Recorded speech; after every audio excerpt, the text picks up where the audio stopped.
The Cuyahoga County Finance and Budgeting Committee meeting for Monday, March 19th, 2018. Will please come to order, and I would ask the clerk to call the roll. Calling the roll, Mr. Miller, Here. Mr. Jones. Here. Ms. Simon. Mr. Tuma. Here. Mr. Gallagher. Here. Mr. Shrine. Here. Ms. Brown. We have a quorum. Let the record reflect that Ms. Baker is also in attendance. Thank you very much, Ms. Baker, and thank you all of my colleagues for perfect attendance on the Finance and Budgeting Committee. That's great. Do we have anybody signed in for public comment related to the agenda? No, no one has signed in. Okay. The next item on the agenda is item number 4, approval of the minutes from the February 26, 2018 meeting. Those minutes are in your packet, and I would wait a motion relative to those minutes. So move. Okay, we have a motion and a second to approve the minutes as presented. Any discussion? Hearing none, all those in favor say aye. Aye. Any opposed say no. Ayes have it, and the minutes are approved as presented. Item number 5, we have 3 items of legislation pending before the committee, and I would call on the first one, Resolution 2018-0056, to be read. Resolution number 2018-0056, authorizing an agreement with the State of Ohio Office of the Auditor in the amount not to exceed $533,000 for an annual audit for calendar year 2017 for the period 1/1/2018 to December 31st, 2018. Go ahead. Excuse me, Mr. Kennedy, can you press the button, please? Thank you. Sorry. Dennis Kennedy with the Fiscal Office. This is a request for a contract in pursuant to requirements of the Ohio Revised Code for the Auditor of State to conduct our audit of 2017. The estimated amount is $533,000. That's consistent with what we've spent the last several years. In 2016, just on the financial audit, our expenses were roughly $525,000. And in 2017, for the 16 audit, they were $532,000. I spoke to a representative of the Auditor of States, or communicated, I should say, this morning, and they feel confident that they can still come within that $533,000 to complete the audit. Questions by my colleagues? This is a routine item. We need this every year. Councilman Tron. Thank you, Mr. Chairman. Now, do we every once in a while go out and test this against the market numbers too, to make sure when taxpayers say, hey, how does this compare to privately done audits? Isn't there some alternatives you would have to using the state also? Mr. Schran, it is up to the state auditor to determine if we were eligible to go out to get private pricing or an independent accounting practice. As of the last several years, the state auditors made the determination that their staff will do the audit, so we don't actually go out and get any kind of comparisons in price. Okay. Well, I think when we first came on board, we at least had some kind of a benchmark. I thought that we could compare it to, and we went and found that the state was cheaper, but I didn't realize that we aren't even eligible to even take a look at outside numbers. Councilman, it's their call to. Okay. Who does the audit? Deloitte did it for, I think, 3 years. We did, yes. About 5 years ago, but the state auditors had it since. Okay, I guess I was under the impression we could opt in as opposed to as we have an option we have no option whatsoever. It sounds like We can make a request, but in the past the state has determined that they're going to do this audit. Okay, thanks. To follow up on my colleague's question, do we know what determines whether the state is going to do it themselves or have us go elsewhere? Is it something related to us, or does it relate to their operational capabilities? What does it relate to? Mr. Miller, I don't want to speak on behalf of the state auditor, but it usually, there's a number of different factors. I know from a municipal level, they like to rotate the audits every 3 or 4 years. So in some years, they will farm out those audits to private organizations, and then after 3 or 4 years, bring them back in-house, and then make a switch with other organizations that the auditor was doing themselves. I think it's more staffing than anything, but I think also the size of our audit is something that they feel more comfortable with their staff doing. Director, is there any need to pass this under second reading suspension, or can it go 3 readings? I believe it could go 3 readings. Seeing no other questions, is there a motion to move this to the full council? So move. It's been moved and seconded to move resolution 2018-0056 to the full council for second reading. Any further discussion? Hearing none, all those in favor say aye. Aye. Any opposed say no. And resolution 2018-0056 is recommended. Thank you. And next is resolution 2018-0061. Resolution number 2018-0061, making an award on requisition number 41069 to Relics, Inc., doing business as LexisNexis, a division of Relics, Inc., in the amount not to exceed $657,664.80 for print and online legal research services for various county departments and agencies for the period 1/1/2018 to December 31st, 2020. Thank you very much.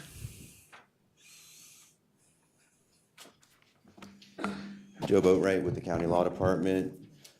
So usually we don't have to present on behalf of items, but this is the online legal research for the law department, the courts, most every department we have in the county. And if you remember, a couple of years ago, we consolidated under one contract all of the departments under Lexis, and we went with that contract for 3 years. We then bid this out last year. Lexis and Westlaw both submitted bids. The lowest and best was Lexis, and we're proposing that Lexis be chosen to go forward for the next couple of years on this contract. So was this particular contract bid out or not in this round? It was bid out. It was bid out. And Lexis was the lowest and best, and the departments, courts, and everybody, all the feedback we've gotten is positive related to continuing with Lexis.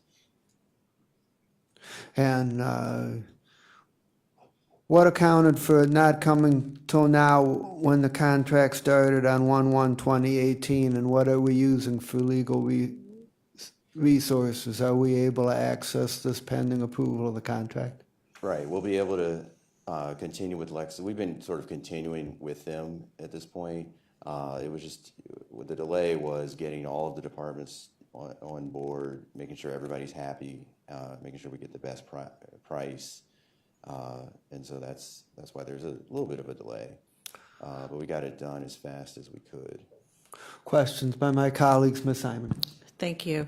No problem with LexisNexis. It's the standard bearer for most law practices. But my question is, previously, the law department had consolidated most of the lawyers into the law department, and that's from which the research took place. But now, for example, IT exported out a lawyer out of the law department into, going back to disseminating lawyers into different systems again, when really what we wanted to do is to consolidate for efficiency and to be able to really maintain the walls where they were needed for conflicts. So what departments, you said you needed to make sure it was working for the departments. What county departments are we looking at that would be having use of and access to LexisNexis? Well, there are a number of departments. Council has a couple people that have Lexis IDs. We have the judges, the courts. Of course. The court, other than the courts, the obvious. IG. I mean, does every department, like Public Works, not to pick on public? Juvenile court, probate court. Okay. Library staff and patrons, 8th District Court of Appeals, Public Defender, Prosecutor's Office. So got a lot of researchers. That makes sense, but what about, I'm talking about county other than the courts and the prosecutor and, the obvious. Is it going into each department, finance, public works? Does everybody have access to this? I think we have one lawyer in Public Works that has access. I don't believe fiscal has. Okay. Anybody Okay, with a Lexis password, okay, so, thank you. yeah. Yes, Councilman Jones. Did you mention only part of the courts are on it? And if not, why not all of the courts? I think all of the courts, we got juvenile court, 8th district, Court of Appeals is under there. I think all of them. All of the courts? Yep. Okay. Other questions, Councilman Schron?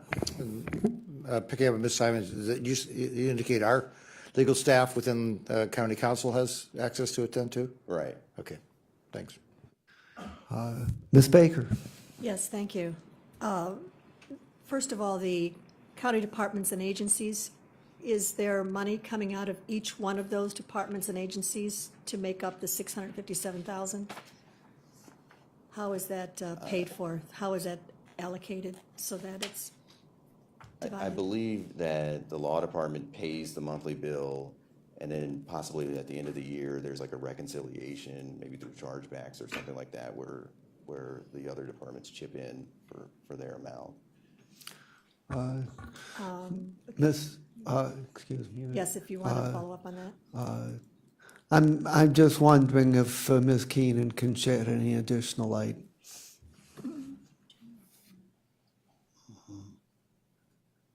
So the contract is certified in every agency and department. So the law department actually pays the invoices, but it posts to every agency that's using the service based on the licenses.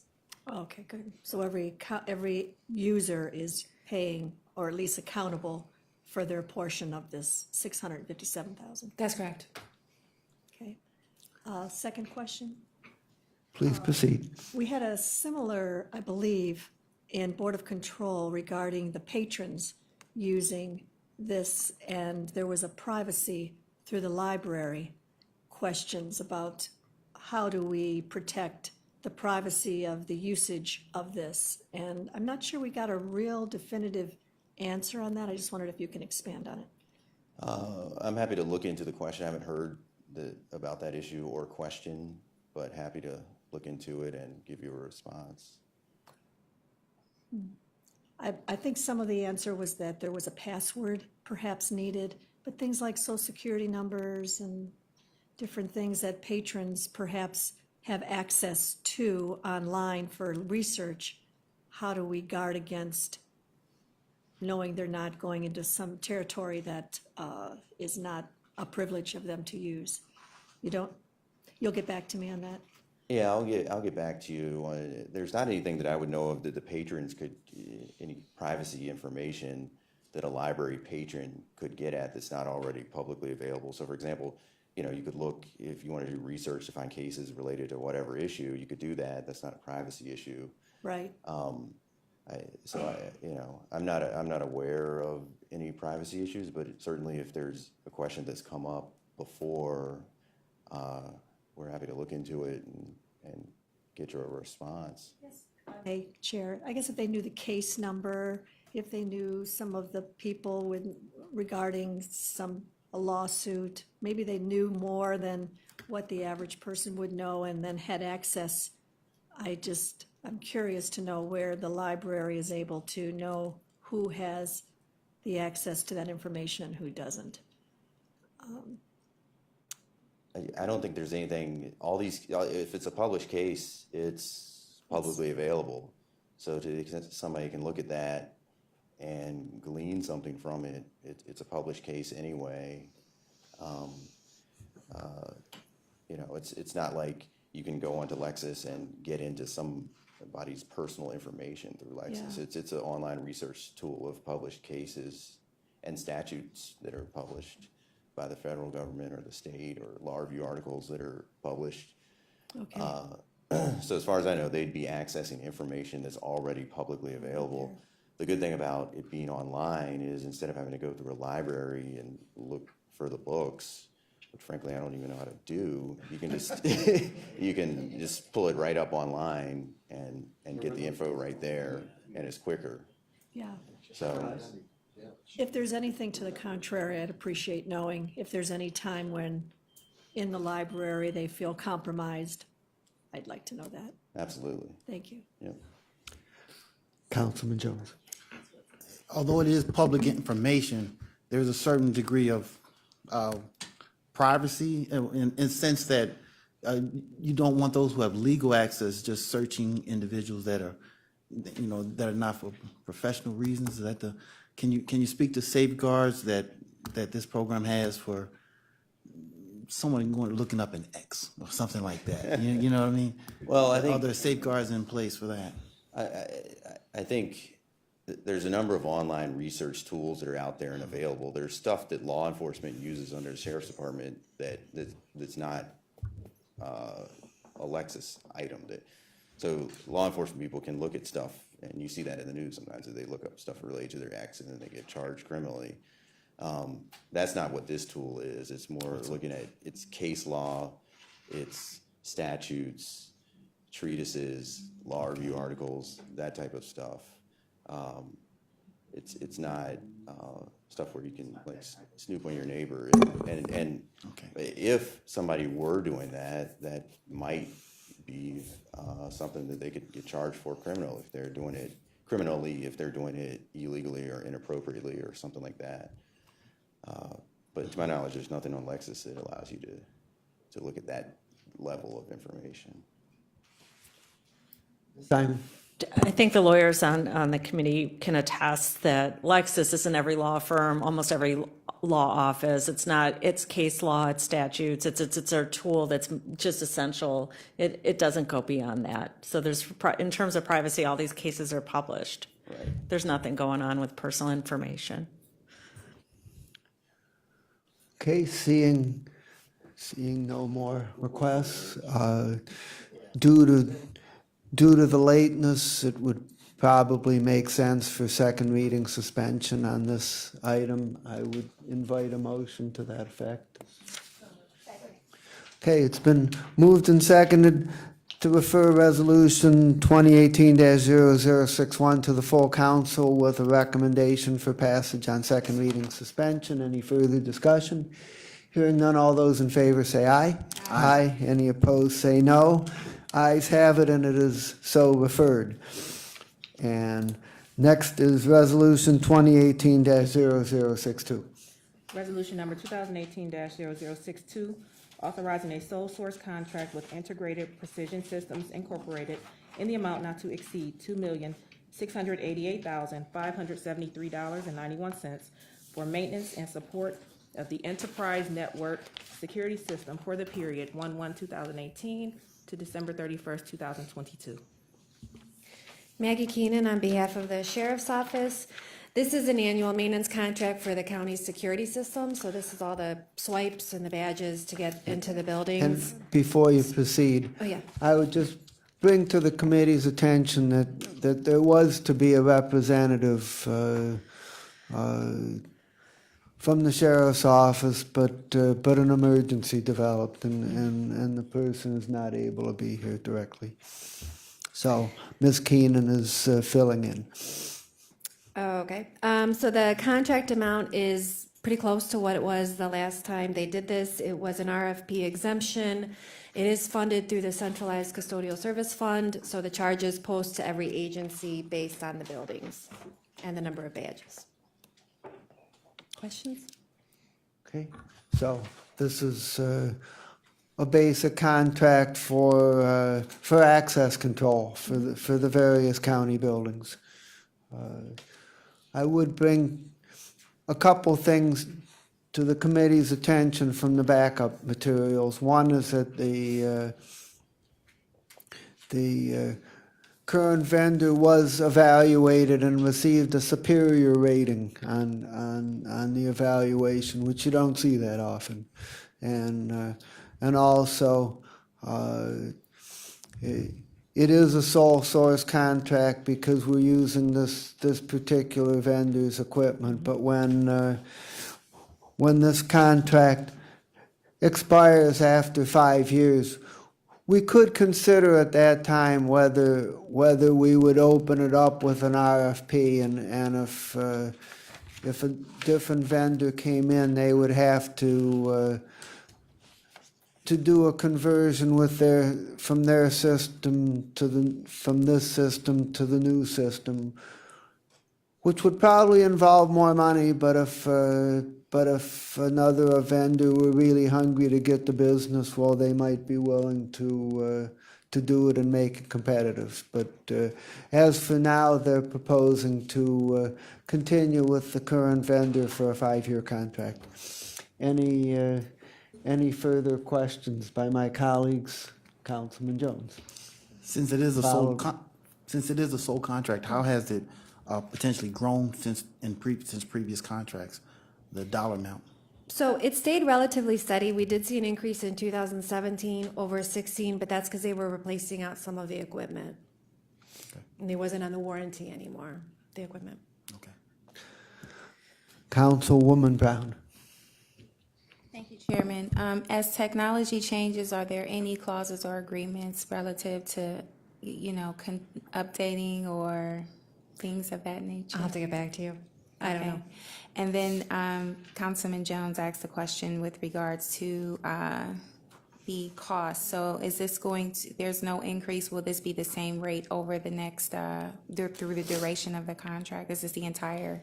Yes, it's actually a slight decrease from what we paid in 2017, and it's the same price all 5 years. Okay, all right, thank you. Any further questions? Councilman Schrein. As relates to my colleague, Ms. Brown, on that, the technology, I cannot believe we're going to be using badges in 5 years. It's hard for me to believe that we'll be using that technology. We don't use it.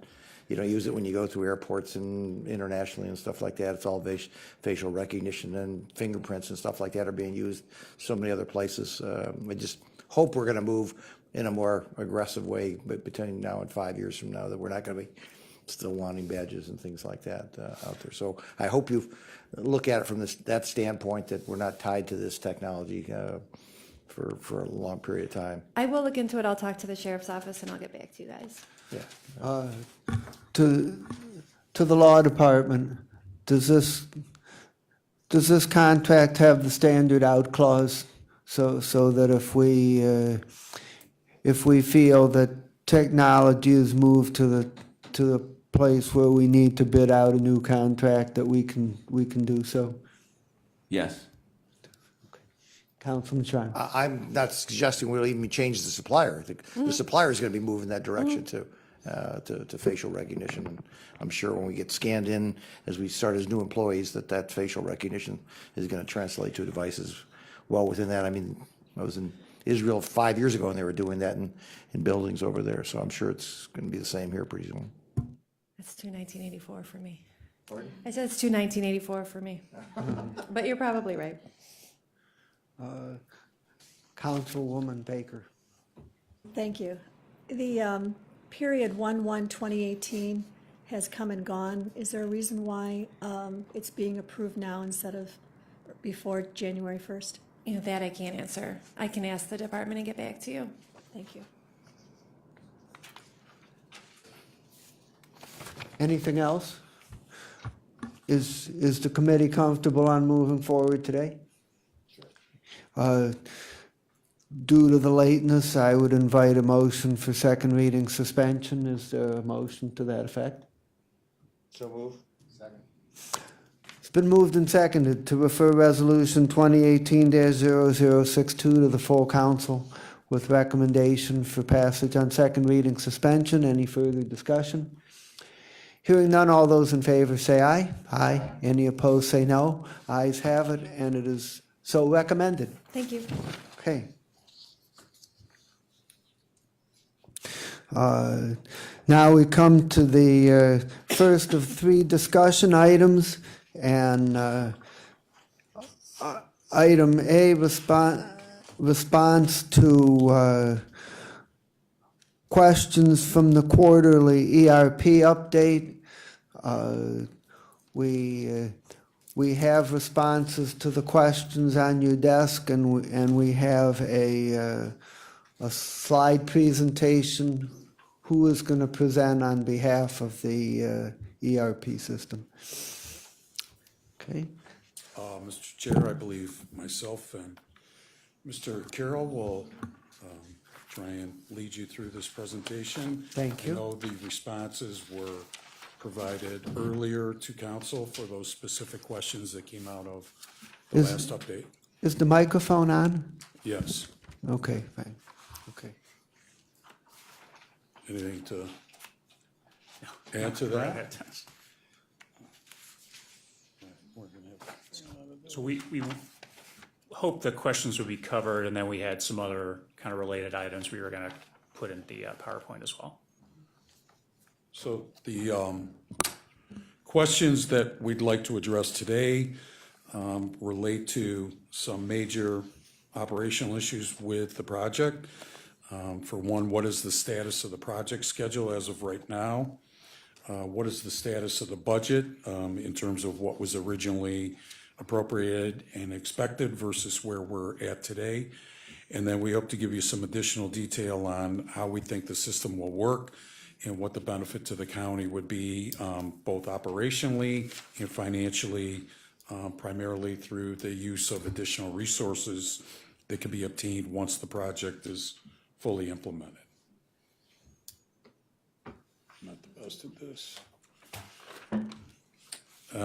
As we said, we provided written responses to those specific questions that were the result of the last presentation. I believe there was 2 presentations since the first of the year.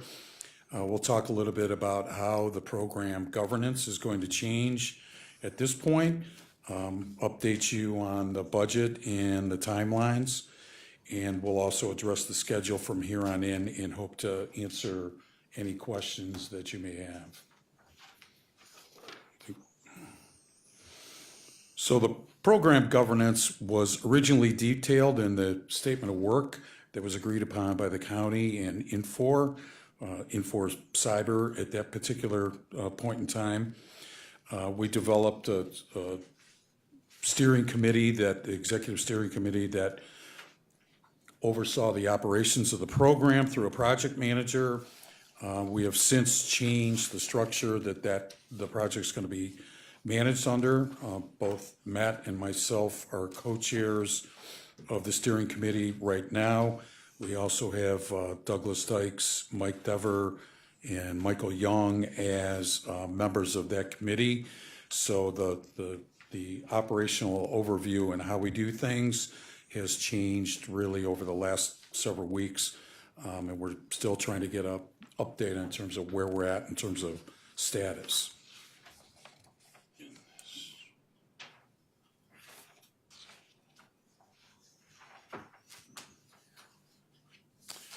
Our program organization chart outlines the other key roles that are critical to the program's execution.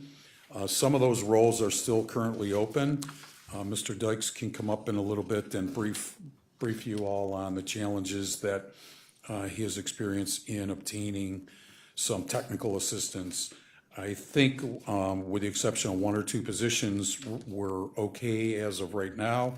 We're in the process of acquiring another technical position. These are all technical capacity issues that we have. But I think short term, we'll be in good shape once this new addition gets added on in the next several weeks. As you know, council hired Zico as a third-party assurance contract.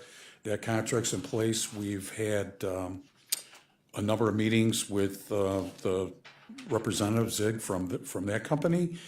He's been sitting in or was sitting in the past on our executive steering committee meetings, has joined in by phone for some other ones, and has provided, I'm sure, not only yourselves, but us some initial feedback on his perception of the project, where it's at today, where he sees things to change, and how we can get things on the right track to go from here on to the future.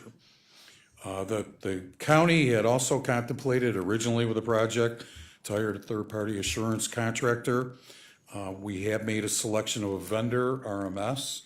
That contract is now in the pipeline to be submitted, I believe, to council next week for consideration, and then get referred to committee. So we're hoping to get RMS on board late April, early May.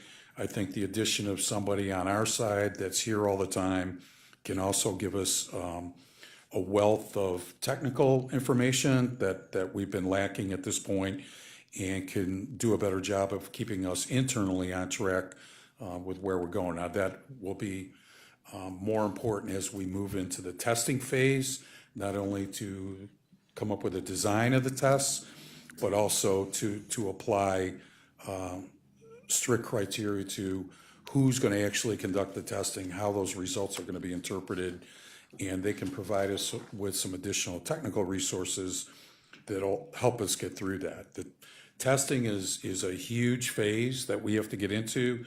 Everything we've done now has been design and development and really subjective. Now is to the point where we're putting things in the system to make sure that they flow correctly, that all the anticipated results are achieved, and that we're aware of any issues whereby either controls or the integrity of the data could be compromised. So it's very important for us to get that TPA in to help us, and we are looking forward to having them join us as the project moves forward. At any time you want. We have taken the questions from council, and in discussions with the council consultant, we are going to address some of the weaknesses that have been pointed out. We should have more information that's shared more readily, that tracks the evolution of the entire project, to say, here's where we were starting from, here's where we're at today, here's what's happened in between, and to address anything that's changed from those original expectations that were provided to you, and those not only when the ordinance was passed to establish the contracts, but in those first sets of quarterly update meetings.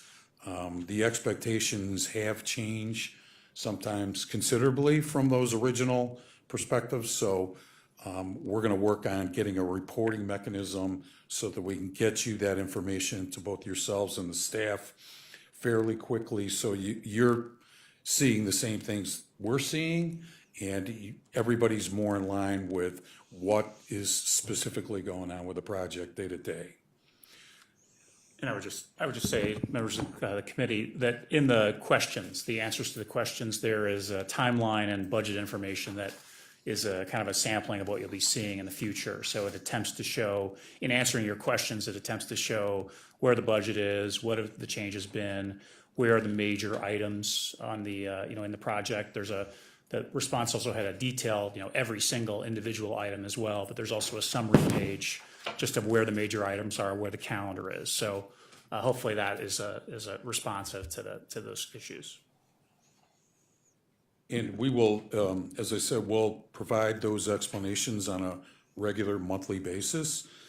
We have spent the last several weeks really trying to do a complete inventory of where we're at, to identify where the status of the project is, not only with respect to all the internal organizations that comprise or are going to comprise the users of this project, but also to find out where we're at with our vendor. There were some issues there in terms of information sharing that we're still getting caught up on over the last several weeks. But we think by the time we're done with this whole re-inventory of where we're at, we'll be in a better position to give you more accurate data. My goal is to come to you and say, this is when the project's going to be done. It's not going to be something that's going to be subject to change every time we're up here. That I don't think does anybody any good. And I think, our goal is to get it right and to hit the landing on this thing But in some cases, at least over the last several weeks and looking at some things, we are gonna have to make some adjustments to the schedule. I'm not gonna lie to you because we need to give us some extra time. And there are some other ancillary issues with some plug-in type software issues that we're still working on to get resolved. And we can, this is the original. This particular slide on the far left gives the category of services that were originally established for the project. So that, if you remember, was back in 2016. So that first column, the far left column, gives the initial breakdown of what we anticipated to happen at that particular point in time in 2016. So the next columns give you the idea of where we are at for actuals. That is through last month, through the end of February. What is forecast for 2018? What's forecast additionally in 2019? And then what those program totals are. So as you can see, the initial contingency was about $2.8 million, plus an additional $600,000 that was allocated to enhancements that we would need as provided in the statement of work by the vendor. That contingency, we have not nailed that down completely over the past couple weeks, but as close as we can get right now, we're at about $1.1 million of non-committed monies. Now, some of that, we're trying to sort out how much is that comprised of positions that we're not going to fill or other issues that we come up with a vendor in terms of we're finding that things that we originally had proposed to purchase and install, we may not be doing. So we're as I said, we're trying to do a complete inventory of where we're at right now. It's only been several weeks, but we hope to come out with, by the end of this month, with a more accurate assessment of where we are, both in terms of schedule and finances. I would just add, we know the timeline has to change, as Dennis said. I'd say Infor and our group is at the moment believing that the budget can work as is, possibly with line item changes. But at the moment, we are still working with that original figure and are, under the impression we can keep to that original figure.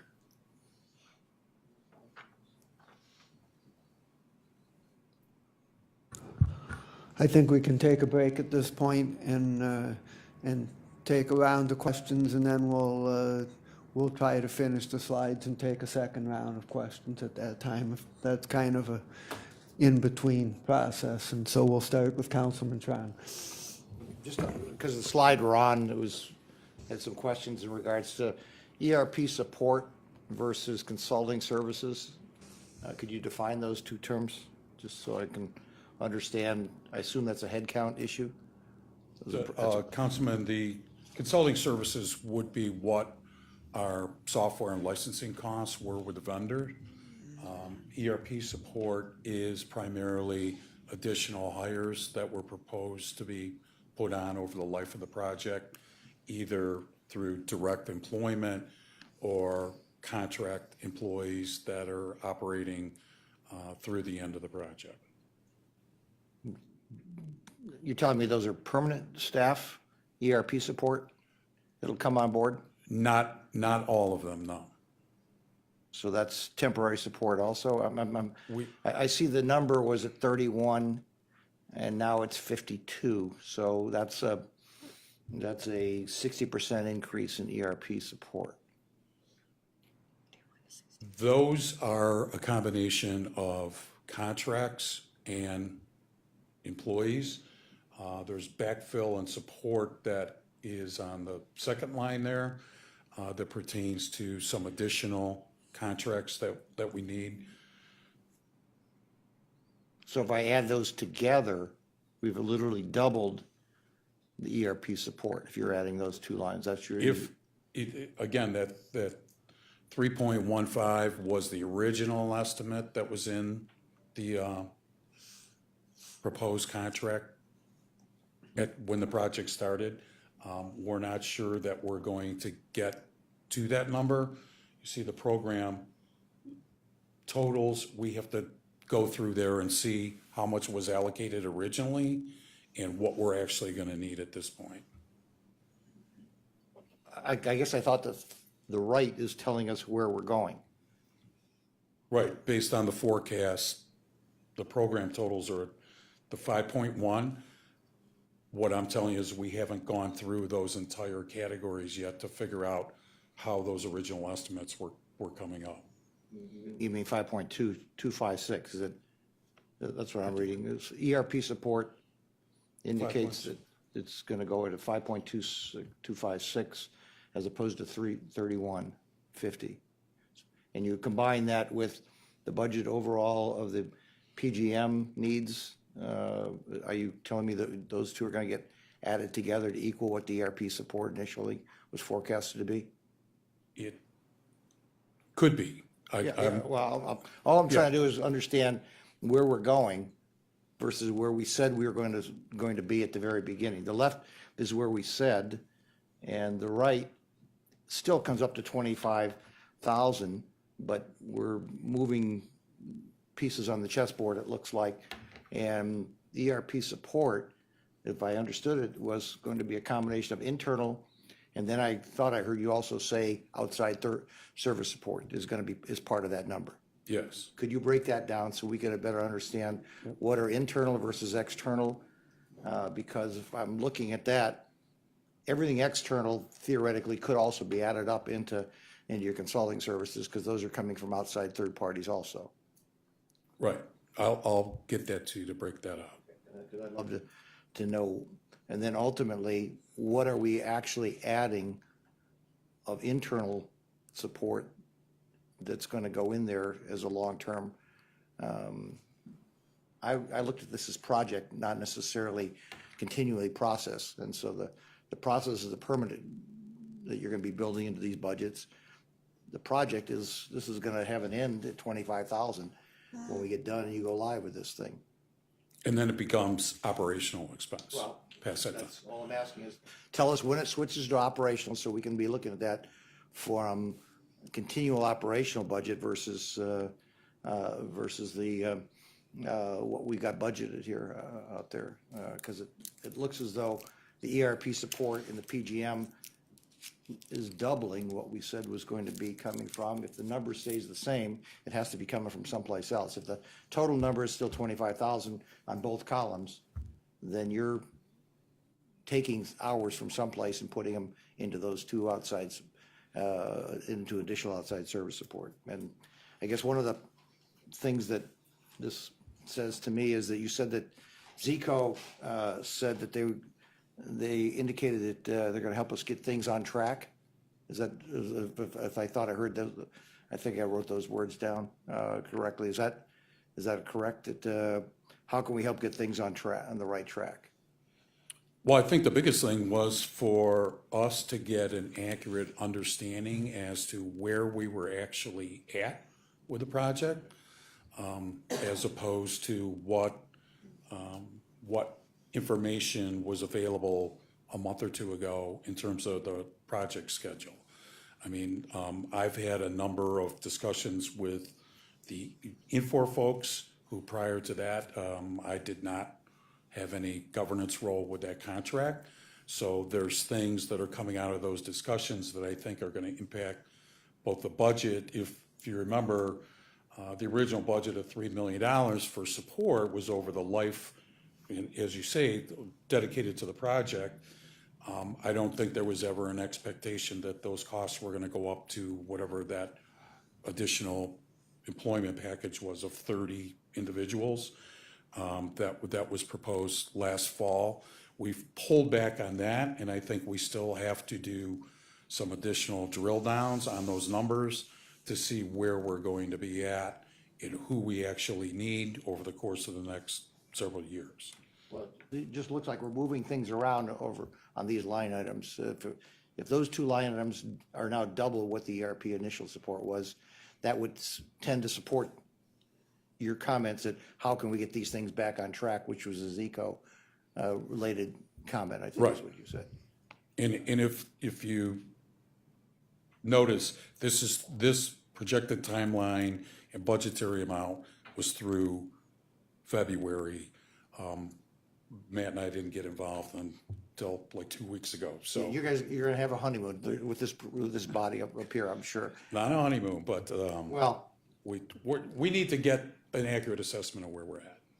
well, it just tends for me to believe that if Zico is gonna help us get things on track, then clearly they must be off track right now. I would say we're a little bit off track, but this is a huge project. It is a huge project. There's, like I said, there's been some governance changes, there's been some other issues that have come up, just in terms of day-to-day operations of the project. So I think, it's well within our reach to get this thing back on a track to be successful, not a track to get it done. So we need to get it implemented fully successfully. Success is the most important thing. And I can't speak for my colleagues, but I can speak for myself. I wish you good luck. Thank you, sir. I'll take whatever we can get. We have Conwell, followed by Gallagher. Through the chair to Director Kennedy, there was a statement that stated that 1.1 million was non-committed money toward this project. Has there been any thought process of where that 1.1 out of the tight budget that we just passed would come from? That, Councilwoman, is our initial assessment at what has not been dedicated to any portion of the project right now. So that's a contingency then? That's Okay. basically what's left that was always communicated as a contingent spending fund. Now, that could change the more that we get into the project, if we need changes to actual technical issues that were not contemplated originally, there's a probability we have to pay for those. So the 1.1 could cover some of these costs on this chart here that may go up? Yes. So the 1.1 is sort of like a contingency for any of these areas overall of the project? We're hoping that that's going to be the number that we come out to. I'm actually hoping it's going to be a little bit higher once we get through a complete reconciliation. But yes, that would be available for unforeseen issues, emergency issues at the end of the project, implementation issues, but we should have that amount or more left to deal with those unexpected occurrences. Will that, whatever's left out in that contingency fund, will it be dedicated to stay in a specific, for future use? Is that what your hope is? For future use for the project, if necessary. If it's not needed, we won't spend it, but just because of the fluid nature of this project, we are going to have some issues when we interconnect this project with the Harris project later in the year, because that's now on pretty much a parallel time schedule, whereas originally they were on a little different time schedule. So there may be some things that we're gonna have to do on one or both sides to accommodate a clean interface and exchange of data on those two systems. So at the end of implementation, can you make sure that we're up to date of what is left in that non-committed money? And then That'll be, Councilwoman, that'll be part of the regular reports come in every month. So you'll know if that moves it off, the needle's moving on that, you'll know pretty much as soon as we do. Thank you. Councilman Gallagher. Understanding you two are in a bit of a difficult position, but how far off the track are we? If I could scoot to a couple slides up. Those items that you see in red right there, now this is on a 2-week snapshot assessment on an accelerated learning curve with the vendors. Originally, the project was supposed to be started on the fiscal end in January, February, March time period of this year. There was a preliminary change to move that back to June. Our discussions with the vendor and with all the folks that are working hard internally, we've tentatively agreed at this point to agree to a change order to move that first set of fiscal items up until the beginning of September. I think we were running into some issues in terms of how decisions were being made and the timeliness of those decisions. We think now, with the group that we have now, we have rectified that and got back on track, so the vendor's not waiting 30 or 60 days to get direction. Our commitment to them has been to make decisions as reasonably quickly as we can based on the information. So in terms of what we're moving here, we're just moving the fiscal portion of this implementation up from June till September. June was probably not going to be an optimum implementation date anyways, because that's when the audit's winding up. And we would, especially this year, might have some complicating issues at the end of the audit. So I think moving this out to September will give us a better chance to hit the mark without any major issues. Well, if I could recommend to you going forward, and having been in the previous administration, this council's run into difficulties with transfer of information. And then it ends up here when problems surface on printed pages, which isn't very good. And then we're dragged into it for not holding your feet to the fire. You guys got kind of an open door here. The Infor, who is the go-to with Infor? Because seemingly, without saying it, you're saying that somebody was dragging their feet on our side, or they were dragging their feet on Infor's side. Somebody was dragging their feet. Is that person still with the county or possibly working off-site?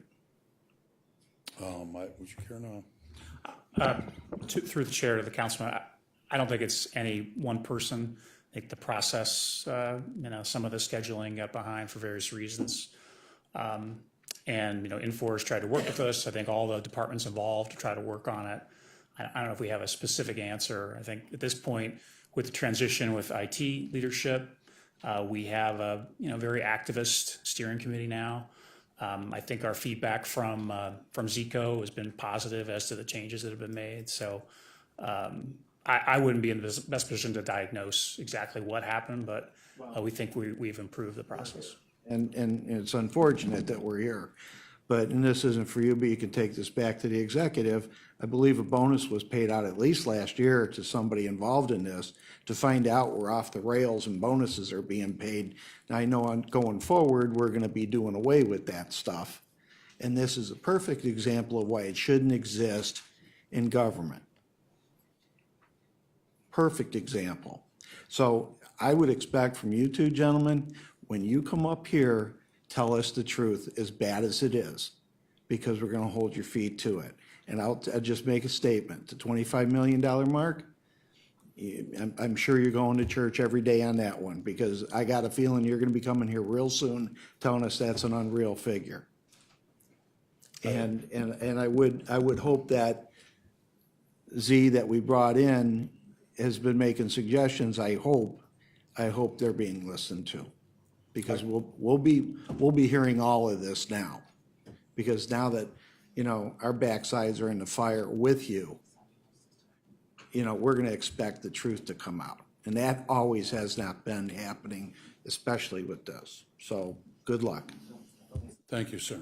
We will communicate information as soon as we get it, and I would be happy to share with either the council or the staff on a regular basis as we get a more definitive understanding of where exactly we're at. One of our initial goals was to improve the decision-making process so that we could get issues identified quickly by the vendor and decide how we were going to address those, as opposed to letting those linger, because those stall the project. It artificially extends the dates. So we've tried to make a very firm commitment to getting, on everybody's part, getting decisions and passing those on to the vendor on a more frequent basis. Okay. Ms. Simon? Thank you. I want to thank both of you for picking this up and midstream, and I trust and have confidence in how we're going to proceed from here. I have a question about the steering committee. If you can tell me who is on that steering committee and how that actually is supposed to operate.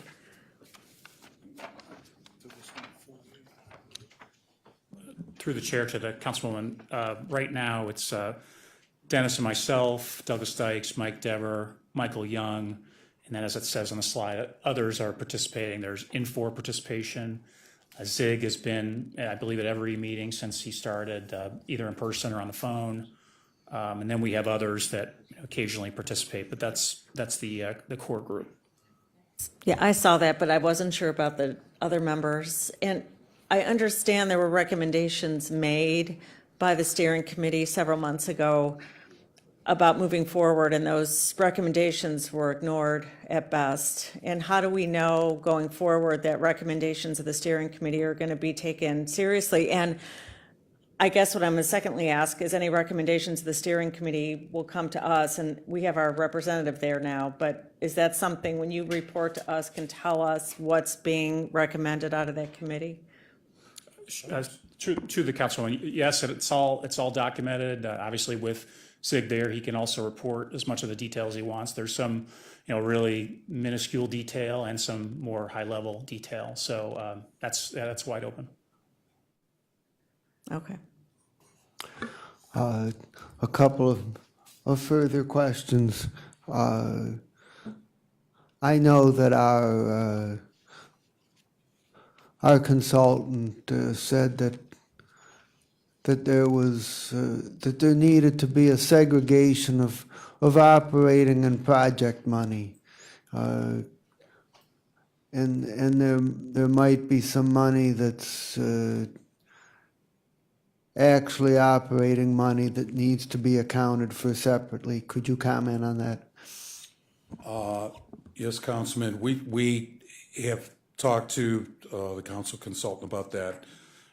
We are now in the process of trying to come up with an itemization of all the additional costs that aren't direct costed to this project, because when the project becomes fully implemented, that will be the capitalized value on the county's financial statements. From an operational standpoint, the money that was set aside by council, subject to our interpretation of fiscal, was to get the project done. It was, if I use the example, it's, you appropriated money, $25 million to build a building. The things that go in the building afterwards, those are operational. So we need to make a distinction and make sure that we are giving you not only short-term, what's it gonna cost to build this building, to make this project work, but what's going to be involved operationally over the next 3 or 4 years, so that when we go to plan the next budget, we want to give you an idea of what's going to be necessary to put in, to spend, what's coming out because of our commitments to get rid of some of these legacy systems that we have, and what's going to be the net operating effect in future years. So we're still working on identifying those two different areas of expense. Okay, that's an important consideration going forward, and it'll help us get more information on understanding both the project implementation side and the operating side thereafter. Chair, I have a question when you're ready. Is it on this, or it's, yeah, okay. Just for clarification on the contingency of the 2.8, is that gone? Is it the 604, what's left with the Infor Phase 99 that's projected until the end of 2019? Councilwoman, I believe the 604 is committed to Infor for enhancements to their system that were not originally covered in the statement of work from a design stage. We got into this and realized if we needed a specific report that wasn't provided, but we felt it was important, either ourselves in fiscal, we are also going to engage more fully the internal audit department here, because we want to make sure that we are producing not only the required reports to monitor internal controls, but to get them involved in the building of those controls as the system is being designed. Right now, the total contingency that we know of, again, on a 2-week snapshot, is a little over $1 million. But we'll nail down that number very shortly and get back to you. Just a follow-up, that $1 million, is that because of savings or money that was thought to be used and not so much the contingency from the beginning? A portion of it is some things that have changed on all levels, all categories.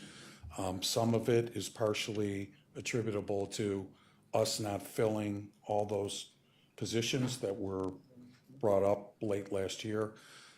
But we don't have an individual itemization of what comprises that number. That's what we're working on, not only with our budget folks, but the budget people in information technology. All right, thank you. On the chart that you have in front of us right now that lists the go-live dates, the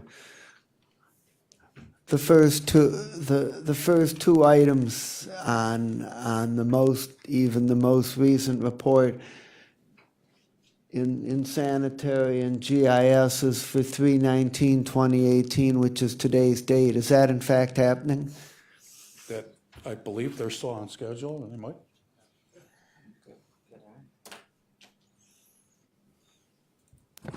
Good afternoon, council members. Michael Dever, Department of Public Works. Yes, I'm happy to report we've gone live this morning.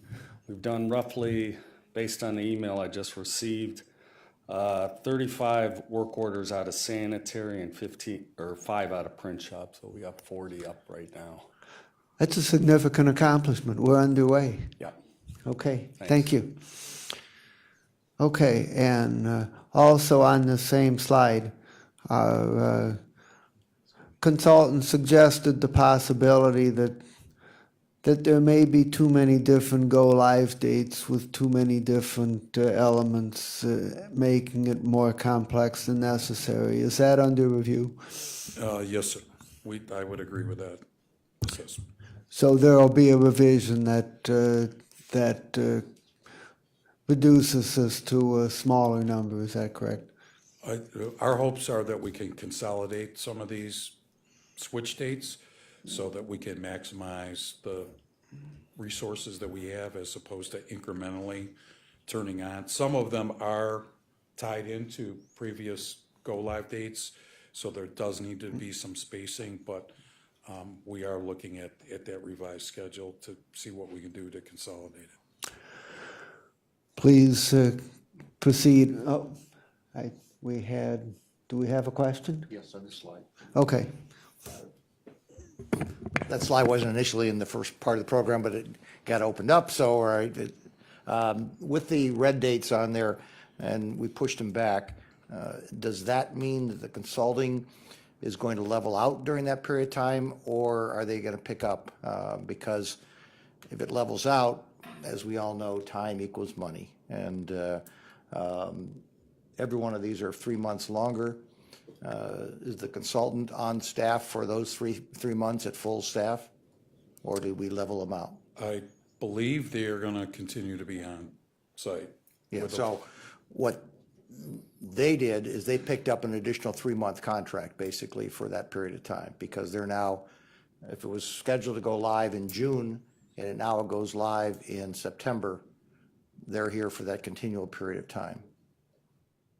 But they are, Councilman, paid on a deliverable basis. So to some extent, I agree with you, time means money.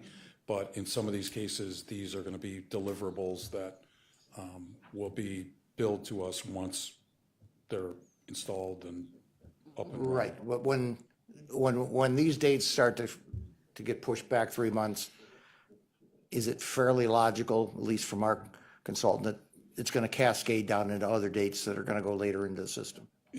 It could, primarily because we have not hit the testing phase yet. Right. The testing phase was supposed to be last fall. So that's initially what has prompted us to get to these delays, because if we were going to go and stick to the original revision, which for my area was June, we would only have between now and June to design the test, have our people go in, take a first pass, redesign the software, take a second pass. That was not feasible. So primarily these delays are because we haven't really got up to the point we need to be on the testing side. Well, as I think as our consultant has already given us some advice that are that the likelihood of cascading means the likelihood if it cascades 6 months or more, based on where we are in projections, that's a whole year's worth of more or 6 months more of consulting services at their billing rate times the number of hours in the day times the number of days that falls under that. So there's where budgets start to get a little fuzzy out there. And, yep, I was going to say, through the chair, the councilman. And I'm not asking anything other than what Mr. Gallagher was. Right. If it's going to be tough message, let's make sure we got the medicine coming to us. Don't give it to us in small bite size. If it's going to get ugly, we'd rather know ugly now than wait for it to dribble on down. Only quick point I was going to make on the slide, it shows the change order. That's just the process piece. So when we have a change order, the question is, does it have a financial impact? So that's analyzed in each case, but I hear your point. You anticipated my very next question, which was going to be, if it's going to be X amount of hours, our average billing rate's probably $125 an hour in this package from consultants, or maybe higher. Might be a little higher. Yeah, I thought maybe. I gave you a low ball just so I can feel more comfortable, but we were probably what, the 150 to 175 an hour? I'd say Even higher? You're right around. Yeah, okay. Probably rough ballpark, 175 maybe. Yep. So every hour you see on here, colleagues, that goes beyond, just take that times $175 an hour, and you're going to probably have an idea as to where the cost numbers are going to start driving. And if I could follow that briefly, that's the same with our own internal costs for people that are working on the project only, because the longer the project goes, the more that we expense on that side. And we also will have to hang on to all the maintenance agreements with these legacy systems that we are hopefully not going to use in the future. But if we end up being a year behind, it's going to be a year of maintenance, a year of whatever for all these individual systems, which is the whole reason we're doing all this. So it's in our best interest to get this done, but again, to get it done right. But leaders, you did say that some of the billing is on a deliverable basis, so it would not totally translate into 175 times the number of hours. Am I correct or am I not correct? I believe so. There may be additional costs because of the delays, and especially if there's reprogramming that's necessary as we get through this thing. But the majority of the costs are based on the deliverables. So it's not a total translation of hours by number of time? It's probably a function of that to some degree, but probably not 100%. Not 100%, okay. Ms. Conwell? Through the chair to Mr. Kennedy, you stated the go-live date and the testing phase. So I was assuming, since Public Works went live today, do they still have to do a testing phase, or is the testing phase over? Their component is not tied in directly at this point with the financial records. I don't know, Mike, if you want to give them a little details, but ours is as the accounting system of record. That's where all the testing from a requisition standpoint in the procurement process, grants, all the entries that go in from accounting, those all have to be tested and tracked. We will integrate later with the rest of the public works modules, but the determination was made several months ago to get this piece up and running right now because we could. Okay, so go live doesn't mean that it's really totally functionable at that time, right? Because you still have to test. I'm just trying to understand why we have a go live date and then we're still talking about testing phase. Councilwoman, the original decision was to have fiscal go first with everything. Okay. And then because of some impediments in the project, that we realized that we were going to hold up other pieces of the project, other modules that could operate independent until such time that we got installed. Then everything will be caught up. And the additional phases that do, the public works phases that requires integration with us will then fall after that. Gotcha. Thank you. Okay, let's finish the presentation. So these, just to follow up on this particular slide, we will get back to you with a confirmation of all these dates. As I said, consistent with what the council consultant said, that we're going to try as much as possible to synchronize a lot of these implementation dates, if not compress them into periods. So I don't have an accurate answer for where we're at right now. But any other questions about? Let's get through the presentation. This is related to the positions that have been filled right now. I don't know, Douglas, if you want to. Response to a question, I think. Yeah, I think it was related to some of the issues we have with getting technical assistance. Douglas Dykes, Human Resources. Right now, I'm happy to say that 6 out of the 9 positions have been filled, even though we had to go to the well more than once. And the 7th and 8th position, we have extended additional offers out to candidates. And so hopefully by next week, we will have the 7th and 8th position filled, and we're still working on the 9th position of developer.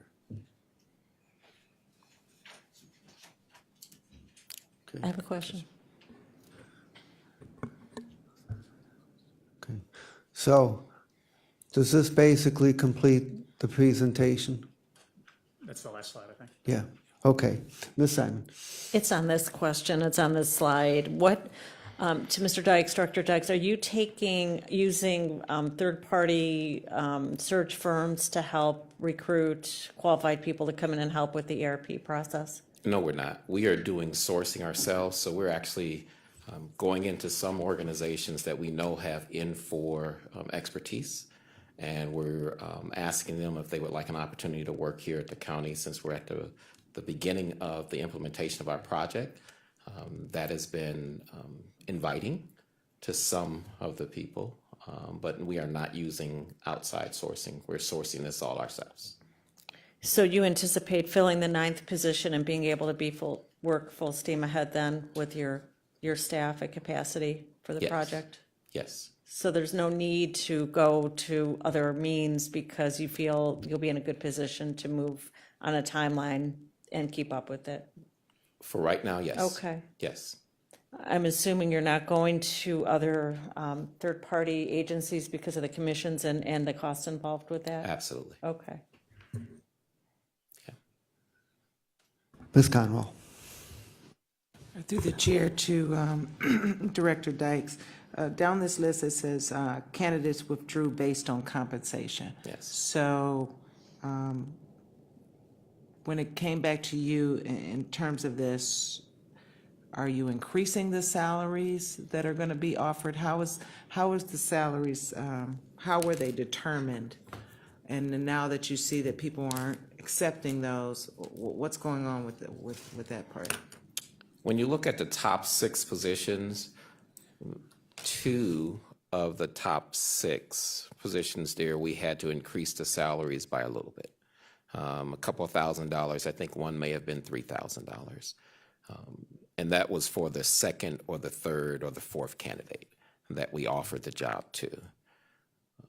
The last 2 that I talked about, the 7th and 8th position, we had to increase the salaries a little bit too. We have a range that we won't go outside of. Okay. Because of just the equity issues throughout the organization, throughout this organization. And they are requiring or demanding larger salaries, but we just go to the next candidate and then the next candidate and the next candidate. And if you notice on the position, the number 8 there, the information systems analyst, I think we're really at our 6th candidate now that we've offered the job to. Okay, and out of that 6, 4 withdrew? 4 withdrew. Well, actually 5 withdrew now. So this, we made an offer, I think, last week, and the person said, no, salary's too low. We tried to work Were you with at the them a little top bit. end of your We range? were or- at the top end of the range, yes. Okay, so knowing that, I'm sure somebody went back and looked at the market or whatever. What are you gonna do in the terms of that situation? Because I guess you're basing it on that range that you need to stay on, but is this a position that we necessarily have to feel that is needed for this ERP system? So yes, to your second question, it is a position that we have to fill. What are we going to do? We're just gonna have to wait till we get there. We know we're not gonna offer any additional compensation or anything like that. Again, we may get to the 10th person that's qualified for the position and may have to offer it to them. Okay, so you're not, what you're saying to us is you're not going out your ranges? We will not They are go out of set. our range. Okay. We are not going out of range. You mentioned about paying more money to the second or third person that took one of these positions. Do we have people that we hired to do the same thing that are making different amounts of money? There will be, yes. Yes, there will be. How is that consistent with our equity program? I would say that once we roll out our equity, and remember our equity is in multiple phases, that we'll probably address it during that time. Right now, because of where we are in our history in this organization, if we can get a candidate to accept the job for a particular amount of money, we're going to go with that. We have $3 million in equity adjustments that we can make this year. We're, of course, looking at, based on the study that was done by the PRC, we're looking at more equity adjustments maybe in future years. But right now, you know, there may be people in the same job that are making a little bit different. But it's not a substantial difference. It's just a little different now. Nevertheless, I just want to say I have a concern about that. And we all know we have a big problem about equity in this organization.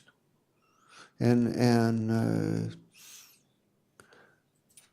the first rule is that when you're in the middle of a big hole that you want to get out of, to stop digging. I think that if we follow good equity principles going forward, as people cycle in and out of the organization, over time, we're going to end up with a program where we have a high level of equity. But if we keep bringing people on where there's inequities right from the get-go, that just perpetuates the problem, and I'm concerned about that. And I appreciate that. And I will say also to the council, there are people that we're bringing in and they have different levels of skill. And so we may have a person out of college that only has 2 years of experience that we may pay a lower amount to right now because they're not operating for the person at the same level as the person that has been out of college for years and have also worked in Info or worked with consultant, and they've been doing it for 10 years. I don't have a problem with that. And so that's where we're able to offer the different salaries. But at some point in that history of that employee that just had 2 years when we hired them, they'll be at the same skill level, and then that's when we have to address the equity. Okay. Director, what's the total number of people that we have working on the ERP project right now, county hires? Is it just 6 or is it more than that? I believe there are more than that, and there are some people that are working 25% of their time on the ERP, 50% of their time. So we'd have to get that number for you and get that to you. I don't have it right offhand. And what's the current plan on what the eventual number is? We originally heard, I think first it was 31 and then it was 25, and we heard different numbers. What's the current target on the final number? As Director Kennedy said, we're not there yet. we have to do, that's part of our assessment, that we have to really determine, what that number is, what internal staff we can begin to train and move into N4 type positions. We're just not there yet. Okay, well, as soon as you know, Yes. I'd like to know what the total number of people are that, in terms of FTEs, that's going to be working on the ERP project on an ongoing basis. And of those, how many are going to be new hires and how many of them are going to be people that were already in the organization and we moved into those positions. Okay. Okay, Councilman Tron. Director, did I understand it correctly? We do advertise the range to which a job is scaled up for the applicants so they know what the range is? Yes. And we're offering at the high end of the range on some of these jobs, so the employee knows full well that we've bumped right up to the range? Yes. Why, I guess I'm having a hard time understanding, why would anybody withdraw their application if they knew what the range was, we've gone to the top of the range, and they still are withdrawing 5 in one case, 3, 1? Why would they even make application if they're fully aware of what we're publicizing is where this job is going to get posted at, what's it going to get paid at, and we're willing to go all the way to the top of the range? I don't have any definitive numbers, but I would say 60% of every person that applies for a job, no matter what organization it is, and there's a range there, they think that because of their skills and their education, that they'll be able to push the organization outside of that top of that range. That's not just with us, that's with anyone. Oh, okay, so all these people came in with false expectations, and you didn't set the tone right off the bat? I mean, what a waste of our time and energy to go through 5 interviews of candidates that had that expectation, because it's a complete waste of your time and this county's time for anybody to come in here with that expectation out there. Yeah, and again, that's just the nature of the beast. It happens. It's not just with these, it's other jobs. We have people that apply for deputy sheriffs that there's a range there. We can't go above that because it's contractual. And people try to get us to push that too and say, well, I'm not going to accept it. So it happens. Okay.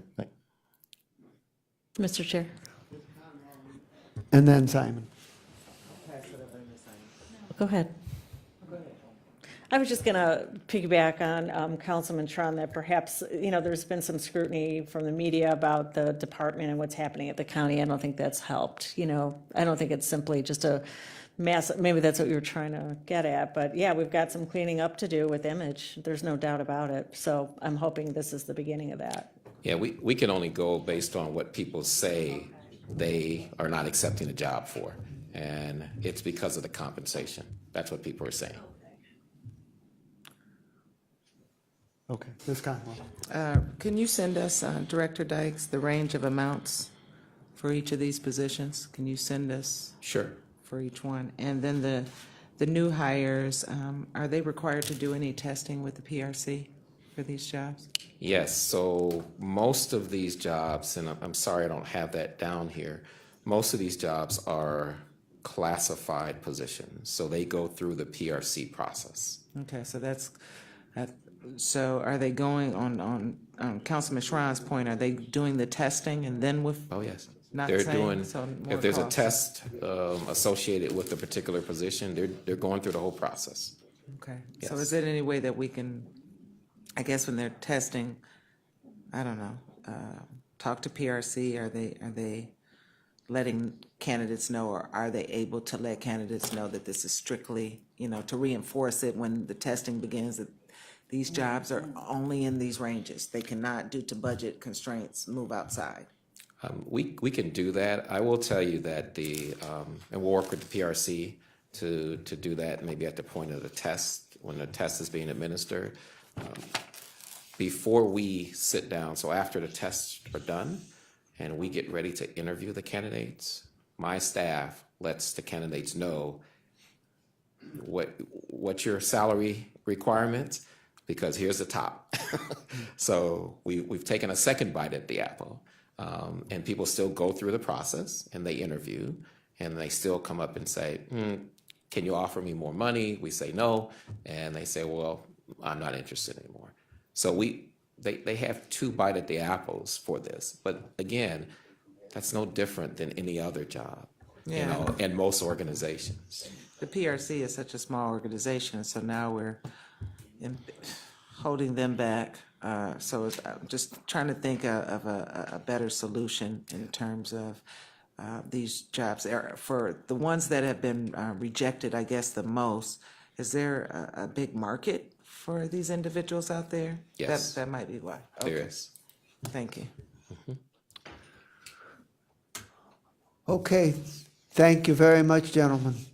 And I want to thank you for responding to our questions. There's still some things I know that you're still working on, but you provide us a good deal of information for which we're appreciative.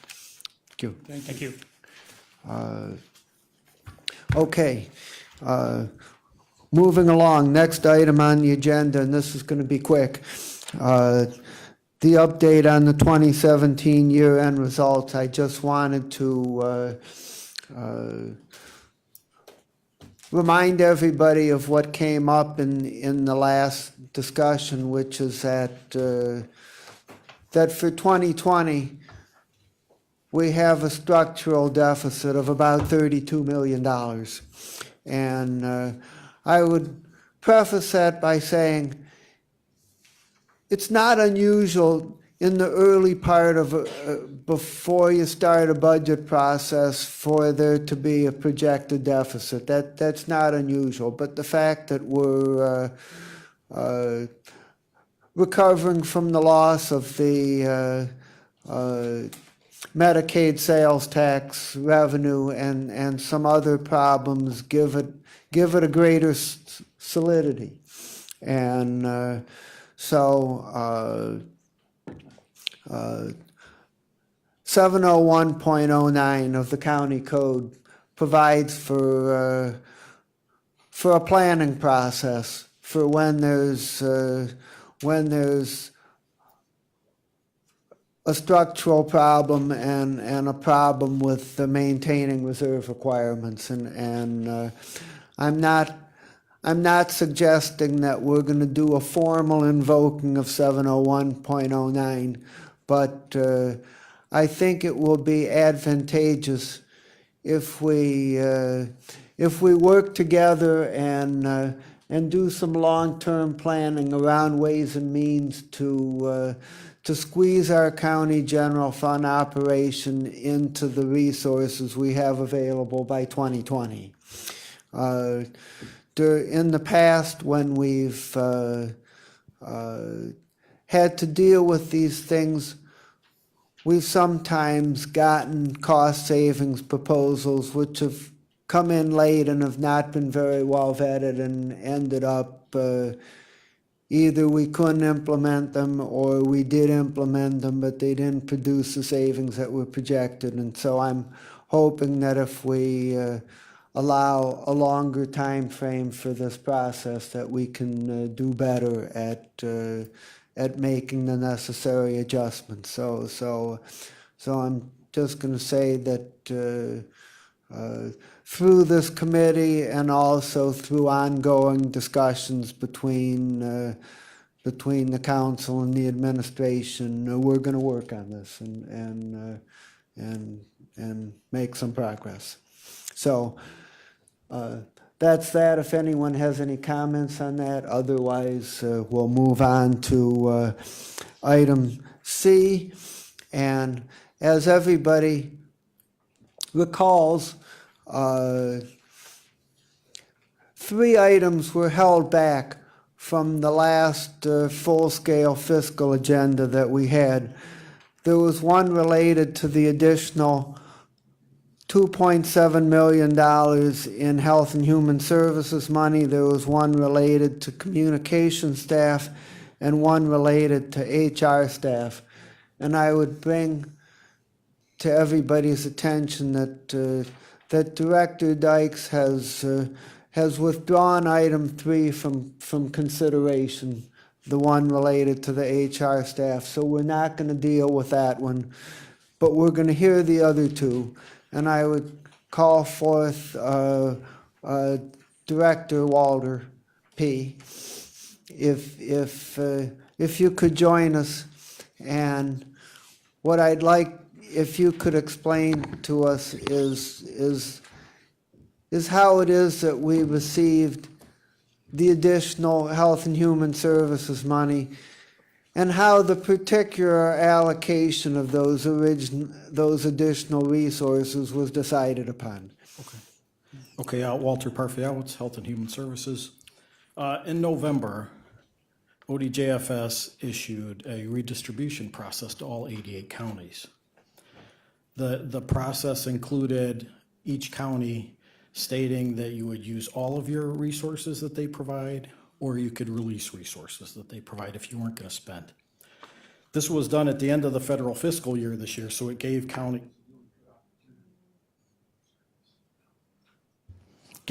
a really good opportunity to know where they were at the end of the federal fiscal year spending-wise. All of our grants that we're going to discuss here, they're closed grants. So at the beginning of the federal fiscal year, the state gives you a grant amount. For example, TANF, child care, Title 20. These grants are issued to counties based on poverty level in the county and population in the county. So we get our grant, we apply our expenses as we go throughout the year, and at the end of the year, they ask counties to basically say if you're short in an area or you have too much. So I completed the redistribution myself. And I went down the list and asked for $1.2 million in TANF admin, for example, $750,000 in TANF regular, $16 million in Title 20, and $8.8 million in Title 20 base. The following month, the state collected back some money from the counties that didn't spend all their resources and reallocated them based on what the requests were from other counties. And in the process, we netted $2.3 million. And I also was able to structure a deal with Lorraine County to collect $400,000 of their TANF Title 20 dollars that they didn't spend. Okay, so that explains where the money came from. Right, it's Now, underspending from other counties that the state has made available to the counties that did spend the dollars. and how did you determine how to, as I recall, you allocated this money among 3 or 4 different Right. functions. How did you decide on which ones to give money to and how much? Well, all of our expenditures have to go through a cost allocation process. We have 3 major divisions: child support, social service, income maintenance. Through an allocation process, the funds first go to the 3 program areas and then are allocated amongst the allocations that we receive under those program areas. We go first at a cost allocation process through FTEs, how many staff we have in these program areas, secondarily through a random moment sampling process. All of our caseworkers or direct service staff are sampled a couple times each quarter. They're asked what program they're working in, what's the case number, and what are they actually doing on the case. Those statistics are all brought together, and those statistics are used to allocate all of your expenditures under the administrative end to all of our grants. So while I say we have $16 million that we spent in Title 20, that's because most of DSAS's expenses, for example, are charged to Title 20. So was this basically a cut and dried automatic formulaic statistical calculation, or was this a case of where you had some discretion to say, well, we really need more money here or we need more money there, and that you could make some decisions? It was basically formula driven. Okay. Questions by my colleagues? It's a fairly involved process. I'll be glad to try and explain it further detail. to Okay, anyone who's interested. I think you did well enough, and I'm not sure. And I think now that we understand it, that the administration can put it on the next fiscal agenda and we don't actually vote on it here, because we don't actually have legislation. What needs to happen is that it can go on to the next fiscal agenda, and the next time it'll go through. Okay, I just want to add, in December, towards the end of December, that's when all this was approved by the state, and I was actually able to draw the money in early January. So the 2.7 million is in the public assistance account right now. Okay, thank you. Sure, you're welcome. Oh, a question, Ms. Yes, Conwell. To I'm the sorry. chair, to Mr. P, how does the state know that, when they have that extra funding that the other counties do not use? How do they know that we need additional? Is it from the original budget that we send them and we don't get funded for, or you No, have to go it's- back and react? It's actually a redistribution form that I submit to them. At the end of the federal fiscal year, I know exactly what areas we're going to be short in, so I asked for exactly that dollar amount. Okay. Thank you. You're welcome. Okay, thank you very much. You're good to go. Thank you. Okay. Next, we'll call forward Ms. Wing to talk about communications. My favorite topic. Good afternoon. Eliza Wing, Communications. I believe that you had some specific questions about the plan, which I know Maggie was going to give some clarification. The questions that we basically had is that it did not look to us like that it was simply a cost-neutral reallocation. It looked like that it ended up with communications getting additional staff and additional money. Right. And we'd like you to help us sort that out. Sure, so it is revenue neutral, but I actually would prefer it if Maggie could explain so that I don't misspeak. Maggie Keenan, Office of Budget Management. So this does result in additional funding to the Communications Department specifically, but in terms of the overall budget, general fund and levies, it is neutral. We're taking budgeted dollars in the Department of Health and Human Services for 2 positions that had been budgeted and transferring those to be working on communications activities specific to the HHS department so that we can charge them to the levies properly. And then for the 3rd position, we're taking half the money from the Department of Communications itself. We're just proposing to transfer it from contracts. They're eliminating a contract and move it up to the personnel line. Where's the other 50% coming from? I'm Well, it's actually blanking. 2 positions, so it's 1.5 positions as HHS, and the other 50% is the precision Okay, dollars. sorry. So the 50% is just only general fund impact, and that is already in the budget. It's a reallocation of dollars. It does decrease one department, increase another, but it's a same fund. However, Ms. Keenan, when we saw the item in the fiscal agenda, there was an increase in appropriations, but we didn't see corresponding reductions, which is why we flagged it. Now, there's So a how can it be revenue neutral if there were not corresponding reductions? There was a corresponding decrease in Department of Children and Family Services. We are increasing appropriation in HHS administration because that seemed the most appropriate place to post these positions. They're not program specific. We decreased Children and Family Services. Are there questions by my colleagues? Do. Oh, Ms. Conwell, Ms. Conwell? Yes. you're on the okay, just quickly, so why wasn't this need expressed during our budget hearings over a 3-month period of time? Right, so I've been working on this particular solution for months, but hadn't arrived at a way that it could be workable, that was something that the HHS felt was able to support them. So there've been a lot of moving parts, and so I didn't have something specific to come to you with at that time, and I felt that I couldn't, so, because I didn't feel like I had a specific number, so. So maybe this is Ms. Keenan, with regard to the corresponding reduction. I wanted to know exactly what that is, what's being cut from department. That we would instead install a communications individual. Mr. Palfrey. Well, I'm sorry, Walter Parfield, Health and Human Services. What we're proposing is that Eliza will fill a couple of positions on the HHS side that we would shift over from Children and Family Services. Program Officer 3s, they would typically do communications work for Health and Human Services anyway. So I understand, so someone's already doing communications, They're vacant positions. they're just vacant, and you're gonna move those over to a different department? They'll still remain within HHS. We're going to shift them from Department of Children and Family Services just to HHS admin. Oh, I see. What happens to the communications for children and family? They will be handled by HHS admin. Can I speak? I'm sorry, go ahead. No, it's fine. It's basically centralizing our support for HHS so that they're working with my team and we get the efficiencies of everybody working together, brainstorming ideas.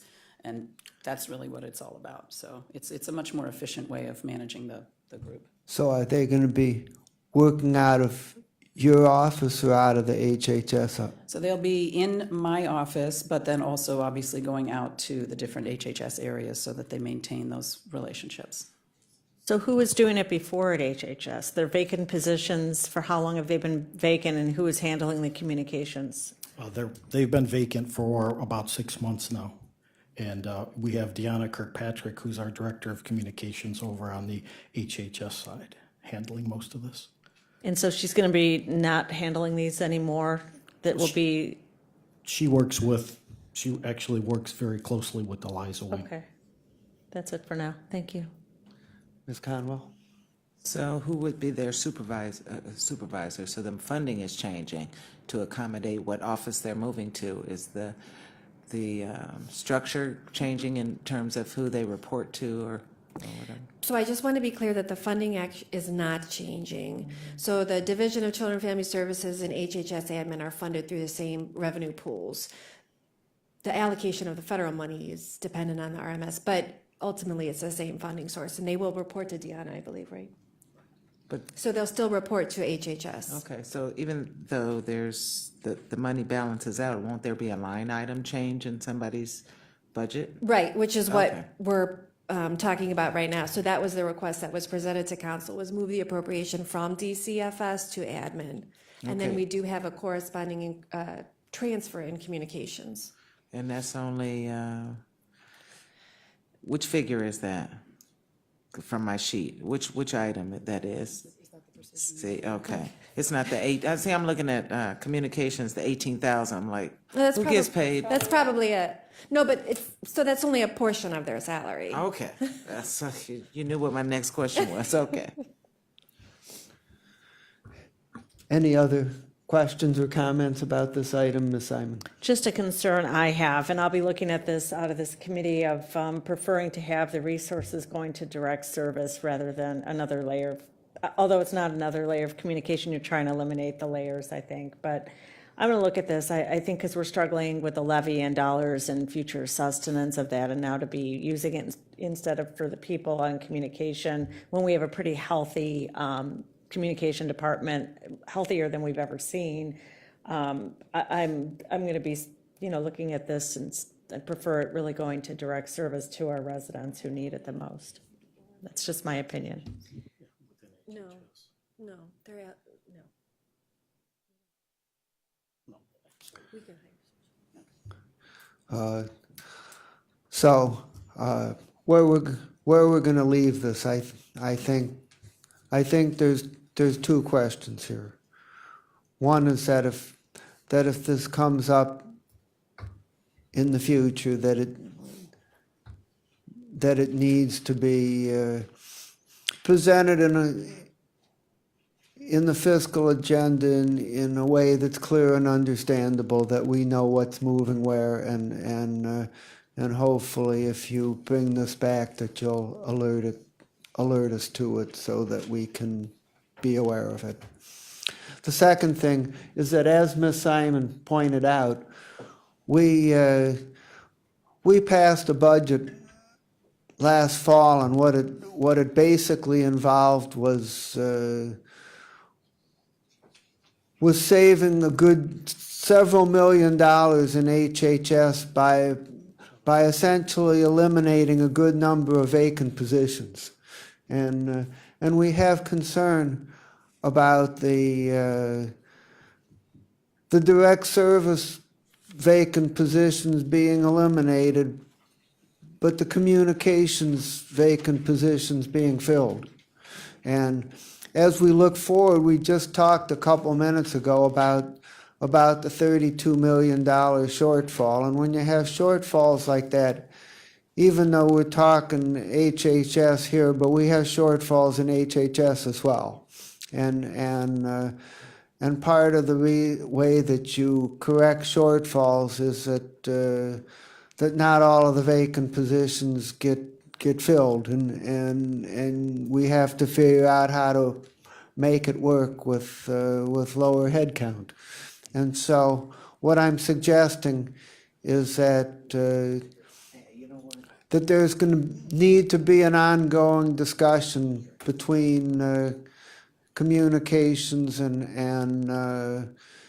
OBM and the council and its staff around what version of this we're willing to support. So it's going to need further discussion.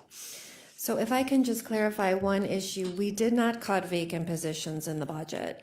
The overall $7 million that was the cut applied to the HHS, all of the divisions, the payroll was specific to overtime.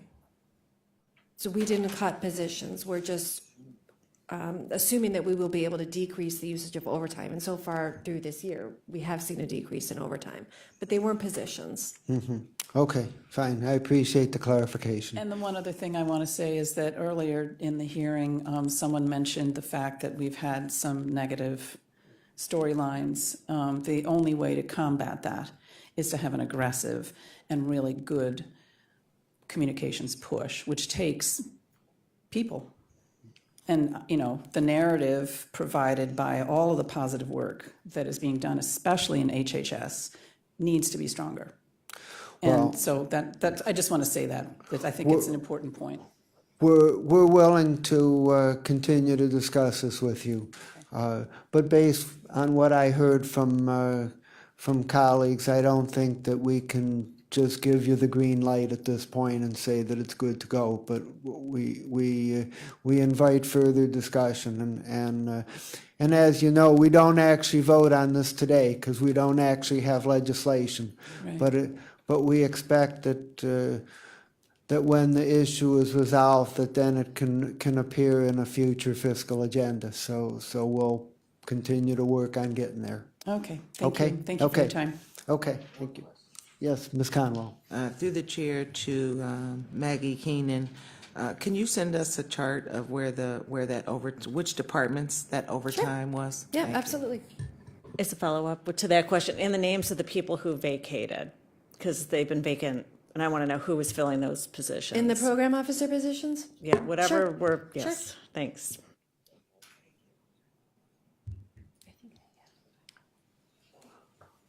Okay, thank you very much. Thank you. Okay, any miscellaneous business? Hearing none, any other public comment? No, no one has signed in. There being no further business that holds our attention, we stand adjourned. Thank you very much, everybody, for hanging in with a considerable agenda.